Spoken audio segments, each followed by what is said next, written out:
तुम बच्चों को सदैव स्मृति में रहना चाहिए।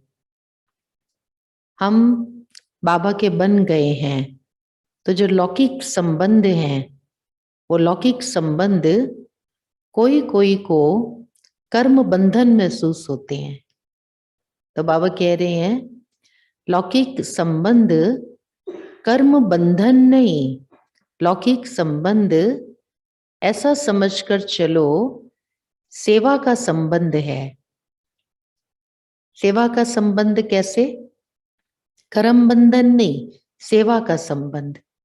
बाबा ने हमको ये जो लौकिक में हमारे अंग संग रहते हैं, वो कैसी भी आत्माएं हैं, उनके परिवर्तन के निमित्त वहां पर रखा है। लाएंगे ना उनमें परिवर्तन। तो बाबा कह रहे हैं कि पहली बात तो उनसे तंग नहीं होना है। कोई कोई तंग हो जाते हैं ना, कोई पति से तंग है, कोई बच्चों से तंग है, कोई युगल से तंग है, बहन से, माता से, कोई अपने अन्य जो लौकिक संबंध हैं उनसे तंग है, मामा, चाचा, अड़ोसी, पड़ोसी। बाबा कहते हैं हर एक आत्मा के पार्ट को जो बच्चे समझ लेते हैं वो तंग नहीं होते हैं। लंबी यात्रा चलती आ रही है हर एक आत्मा की, पूर्व जन्मों का कर्मों का चिट्ठा लेखा जोखा हर एक आत्मा का अलग अलग है।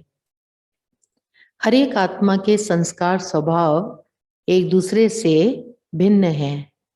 तो पिछले जन्मों में रास्ते चलते किसी जन्म में हमें कोई मिला, किसी अन्य जन्म में हमें कोई मिला। अनेक आत्माएं मिली हुई हैं पूर्व जन्मों में, और अभी वो हमारे मित्र रिश्तेदार बनकर के आए हुए हैं और हमारे साथ हिसाब किताब उनका चुकता हो रहा है। तो कभी कभी बच्चे तंग आ जाते हैं, अनेक प्रकार से तंग आते हैं। कोई उनकी सेवा करते करते तंग आ जाते हैं, कोई उनके दुर्व्यवहार के कारण तंग आ जाते हैं। उनके संस्कार स्वभाव ही ऐसे हैं जो बहुत दुख देते हैं। उनका कार्य भी करो, फिर उनकी बातें भी सुनो। कोई कोई ऐसे हैं जिनके पास धन बिल्कुल नहीं है, आपको लगाना है उनके ऊपर धन भी और शक्तियां भी।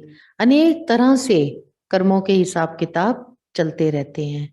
तो बाबा कह रहे हैं आज विशेष तौर पर कि लौकिक आत्माएं, चाहे वो पापात्मा हैं, दुरात्मा हैं, अपकारी हैं, आपको उनसे दूरी नहीं बनानी। क्या करना है आपको? उनका कल्याण करना है। और आपकी शुभ भावना, शुभ कामना, उसमें इतनी ताकत है। भगवान कह रहे हैं हमको, क्यों हम हिम्मत छोड़ते हैं, क्यों हम घबरा जाते हैं, विचलित क्यों हो जाते हैं कि हमसे नहीं हो सकेगा, मुश्किल है इनको बदलना। भगवान कह रहे हैं मैं सर्वशक्तिवान तुम्हें शक्तियां दे रहा हूं, तो अपने आप को शुभ भावना, शुभ कामना, दुआओं के खजानों से संपन्न बनाओ और इन आत्माओं को वो दो, देते चलो, रुकना नहीं। आखिर एक दिन इनके अंदर परिवर्तन अवश्य आएगा।